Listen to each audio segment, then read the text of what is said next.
Keralam 100% literacy എന്ന് പറഞ്ഞാൽ അത് ശരിയാണ്. അത് അംഗീകരിച്ചേ പറ്റൂ. ഇത് യു.പിയിൽ നടന്നൊരു സംഭവമാണ്. കഴിഞ്ഞ ദിവസം ഹോളി ആഘോഷത്തിനിടയ്ക്ക് ഒരു ബൈക്കിൽ പോയ മുസ്ലിം ആളുകളെ കുറേ പേര് വട്ടം ചേർന്നിരുന്ന് വെള്ളമൊഴിച്ച്, അതായത് ഹോളി വാട്ടർ ഒഴിച്ച് ഇതുപോലെ വൃത്തികേടാക്കുന്ന രീതിയാണിത്. നിങ്ങളൊന്ന് കണ്ടു നോക്കിയേ, എന്ത് ദുരവസ്ഥയായിരിക്കും.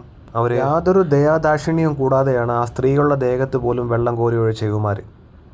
അതുകൊണ്ട് യു.പിയിലെ പറ്റി നല്ല അഭിപ്രായം പറയുന്നവർക്ക് ഇതൊന്ന് കാണുന്നത് നല്ലതായിരിക്കും.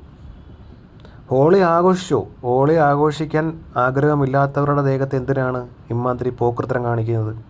നിങ്ങൾ നോക്കിയേ, അയാൾക്കൊന്നും ചെയ്യാൻ പറ്റാത്ത അവസ്ഥയിലാണ്. നമുക്കാണെങ്കിൽ ഈ വീഡിയോ കാണുമ്പം ആ കൂട്ടം കൂടി നിൽക്കുന്നവന്മാരുടെ എന്താ പറയുക, നല്ലത് കൊടുക്കാൻ തോന്നും. പക്ഷേ അയാൾ ആ സാഹചര്യവും ആൾക്കാരുടെ എണ്ണവും വെച്ചിട്ട് ഇത് സഹിക്കുകയല്ലാതെ വേറെ നിവൃത്തിയില്ല. ഇതുകൊണ്ടാണ് ഞാൻ പറയുന്നത്, കേരളം 100% ലിറ്ററസിയാണ്. ഇമാതിരി പോക്കൃത്തരം ഒരുത്തരും കേരളത്തിലെ ഒരു ജനങ്ങളോടും കാണിക്കില്ല. ഇതിന് 100% എല്ലാവർക്കും കേരളത്തിലെ ജനങ്ങൾക്ക് പറയാൻ സാധിക്കും.